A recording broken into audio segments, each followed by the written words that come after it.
Hello, everyone, and welcome back to the Aggie Vermes Smith Group's Q&A. Today we have a very special guest. His name is Shawn Anderson. He is an award-winning advisor with Engel & Volkers out of Vancouver, Canada. Welcome, Shawn. Aggie, hi everyone. So tell me, are you seeing a lot of international buyers coming into your marketplace during this time of COVID? COVID craziness, to be honest, not a lot. Traditionally, we had quite a lot of money coming over from Asia, from China particularly. So in the past, in 2016, we had a foreign buyers tax come in. That was 15% at the time. It's now 20% shortly after that. So that, I think that sort of combined with the China money that used to come here, their capital controls have really tightened up in the last few years as well. So it's harder for the money to get here. And that was just with our proximity to Asia. They were a big part of our market. So not seeing a lot of that. It really started slowing down about 4 years ago. Additionally, we had some vacancy taxes come in, both from a provincial level and also within Metro Vancouver. Certain pockets of Metro Vancouver have vacancy taxes as well. So that's somewhat impacted our vacation home owners or our second home owners in the area. I do have some clients in Hong Kong that I speak with frequently. And, I asked him the other day, or asked her the other day, where do you see you and your friends coming or going? I know you own properties there and you own properties here. What's the general vibe that your friends and you yourself are thinking?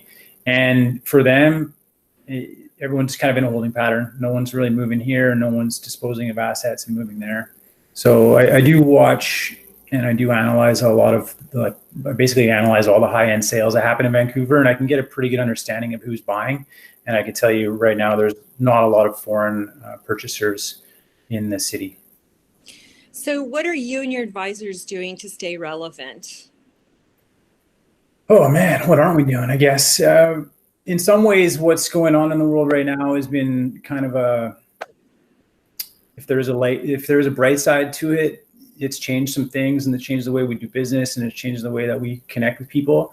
So I know for us as a group, like speaking for my office, we've got Andrew Karos there, who's our managing broker. I think he's doing an exceptional job of adapting to this new environment. We do weekly Zoom meetings with almost the entire office group shows up for these every week. We just got off one earlier this morning. So we've got about, I think around 75 or 85 advisors usually in on these meetings. We do weekly think tanks. Those are usually on Thursdays with sort of changing topics. Those are in the afternoon. I haven't been able to sit in on one of those yet just due to scheduling conflicts, but it's just, I feel like we're just all connecting a little bit more, even though it's virtual in many ways, or maybe it's over the phone more than we used to. I noticed a lot of the advisors in our office they're doing virtual tours, they're doing live showings, they're posting more sort of real and relevant things. Don't you think this is a really exciting time in a way also for real estate? Because for so long over the past few years, everybody's saying, oh, technology is going to take over real estate and everything else. But now actually technology is going to work in our favor because we are doing so many things virtually communicating with our clients, virtually showing our properties, which is kind of an exciting thing for me because I can reach more people this way. I can reach more buyers because not buyers, come from all over the world here in Napa Valley. And so now I can speak to them from wherever they are and show them properties, and they don't even have to be here, and they can buy the property and literally understand the entire property inside and out. So I think this is an exciting opportunity for us in the real estate industry to take advantage of technology and make it work in favor of us and our clients. Totally. I totally agree. I think what's going on here is really forced a change in the industry. And I know a lot of us were doing these things before, but it's almost forcing the consumers and the clients to adapt this technology and become more comfortable with it. So I do think there are some positives that are coming out of this. Yeah, I think there's a lot of positives too. And like you were saying, connecting with people. I know I have my daughter and her boyfriend home, and we are really making the best of it. I feel like we've gotten closer, if that's even possible, that we've gotten closer. I've gotten closer. My mom, she like swung by today and just pulled into the driveway to say hello and then drove off. I mean, it's a unique time, and I feel like the connection between family and friends is a lot stronger, because we seem to be always racing, racing, racing. So maybe this was a nice time for us to slow down, take a deep breath, and look at what's important to us. So, Totally. another topic, I'm an avid reader, so I always like to ask everybody, what's on your nightstand right now that you're reading? I watched all your previous videos. I knew this one was coming. So, to be honest, I'm not much of a huge book reader. I basically say I don't read many That's all books at right. all. But what I do read, I do read a lot of news articles. I'm kind of a news junkie. I'm a real estate analyst. As far as I have a Bachelor of Commerce I studied engineering as well. But I have a Bachelor of Commerce in real estate from the university here. And after that, I was a real estate appraiser for banks and lenders. So like, I'm very much an analyst, and I spend hours and hours every week analyzing listings and looking at who bought it and who sold it and who the agents were, and trying to come up with my own conclusions. I also follow a lot of international real estate. I find it really interesting. I'm always on like The Real Deal, or I'm on Curbed, or have many searches going, just following relevant sales, especially down the coast, because I have clients that live up and down the coast, obviously, and on the East Coast. So I spend a lot of time doing that. One book that I have started reading through Audible, I haven't read it since we were listened to it since we were in Greece in the fall, but it was called The Red Notice. And it's called The Red Notice: A True Story of High Finance. And it's about a hedge fund manager from New York, I believe it was, and he was doing business in Russia during the fall of the Soviet Union.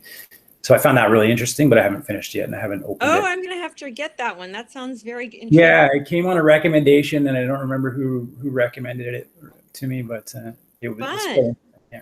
So, on the final question is, can you share any uplifting stories that you have heard or experienced during this shelter in place? Totally. I've got two for you. So I sit on the board of directors at a private club in Vancouver called the Vancouver Club. And so we're a club of about 2,500 members. And with that, we have about 130 full-time staff. So we had to close down. We actually closed down a little bit earlier than we needed to, because we saw what was happening and what we needed to do to protect our members and our employees. And so what the manager and the staff, or then the directors had arranged, generally it was driven by the general manager, Philip, but is boxes of food were delivered to the staff that were laid off, and they were put together in such a beautiful way. If you go on my Instagram at Van City Living Real Estate, you'll see I posted it in one of my Instagram highlights a little while ago, and it's such a uplifting visual story of how we were able to help these employees, because to us they're very much like family, right? This is where we spend the Vancouver Club is like an extension of the living room for most of the members. So everyone that works there is like family. So that was one story.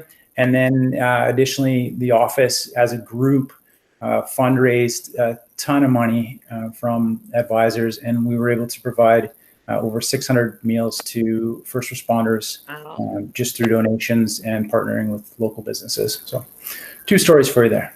That's beautiful. I love that. Thank you, Shawn, so much for your time today. We really appreciate it. And we wish all of you in Canada safety, health, and you have our prayers for what you guys are going through. Thank you so much. Thank you, Aggie.